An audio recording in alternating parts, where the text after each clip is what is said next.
नमस्कार, आप सभी का स्वागत है दोस्तों एक बार फिर से आज देश भर की तमाम बड़ी खबरों में। दरअसल बता दें कि भारत में कई बड़ी खबरें निकल के आ रही हैं, जानेंगे एक एक करके विस्तार से। लेकिन उससे पहले यदि आप भी हमारे इस चैनल पर नए हैं तो इस वीडियो को लाइक कीजिए, साथ ही चैनल को सब्सक्राइब करके और नोटिफिकेशन बेल को ऑन कर दीजिए। वही बढ़ते दोस्तों पहली खबर की ओर। आपको बता दें कि ममता को बड़ा झटका देने की तैयारी में भाजपा। अर्जुन सिंह का दावा, टीएमसी के 5 सांसद बीजेपी में होंगे शामिल। दरअसल बता दें कि पश्चिम बंगाल में अगले साल विधानसभा चुनाव होना है, लेकिन इससे पहले बीजेपी ममता बनर्जी के एक और झटका देने की तैयारी कर रही है। भाजपा सांसद अर्जुन सिंह ने दावा किया है कि तृणमूल कांग्रेस के सांसद सौगत राय समेत 4 अन्य सांसद जल्द ही पार्टी से इस्तीफा देकर बीजेपी में शामिल हो सकते हैं। सौगत राय तृणमूल के बड़े नेता माने जाते हैं। वे 4थी बार सांसद बने। इससे पहले वे 5 बार विधायक भी रह चुके हैं। उत्तरी 24 परगना जिले के जगदल घाट में छठ पूजा में शामिल हुए बीजेपी नेता अर्जुन सिंह ने शनिवार को दावा किया कि दमदम सांसद सौगत राय टीएमसी से इस्तीफा देना चाहते हैं।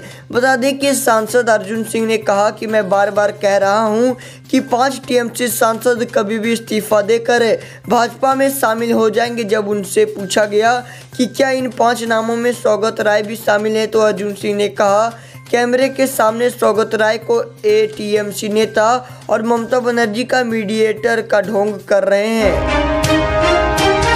बढ़ते दोस्तों अगली बड़ी खबर की ओर। आपको बता दें कि बिहार विधानसभा चुनाव खत्म हुआ पर नहीं रुकी जेडीयू और जेडी के बीच की जुबानी जंग। दरअसल बिहार विधानसभा चुनाव तो खत्म हो चुका है। एनडीए की अगुवाई में नई सरकार ने काम करना भी शुरू कर दिया, पर राजद और जेडीयू के बीच चल रही जुबानी जंग अभी भी नहीं थमी है।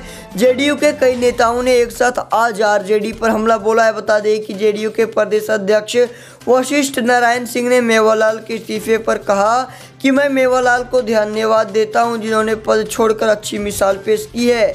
उन्होंने कहा कि नीतीश कुमार ने एक बार फिर से राजनीतिक सुचिता का परिचय दिया है। जब भी कोई अंगुली नीतीश कुमार पर उठी, उन्होंने उस पर कार्रवाई कर उसका जवाब दिया। उन्होंने वो सवाल किया कि लेकिन तेजस्वी यादव के पास क्या कोई नैतिकता है। बता दें कि नीतीश कुमार की तारीफ करते हुए वशिष्ठ नारायण ने कहा कि नीतीश कुमार जीरो टॉलरेंस की बात करते हैं और उसी पर चलते हैं, लेकिन तेजस्वी यादव ऐसा नहीं कर सकते।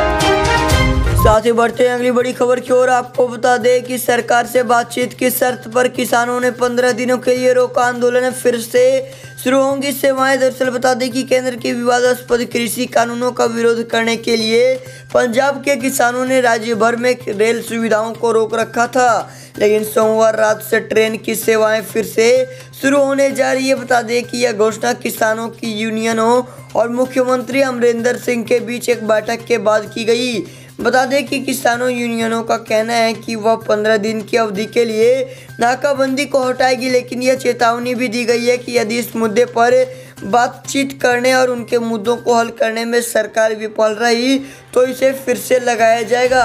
अमरिंदर सिंह ने घोषणा किए जाने के तुरंत बाद ट्वीट करते हुए कहा कि उन्होंने किसानों के फैसले का स्वागत किया है और केंद्र से राज्य में रेल सेवाओं को फिर से शुरू करने का आग्रह किया।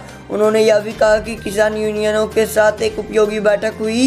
यह साझा करते हुए खुशी हो रही है कि 23 नवंबर की रात से किसान यूनियनों ने 15 दिनों के लिए रेल नाकाबंदी की घोषणा को समाप्त करने का फैसला कर दिया है।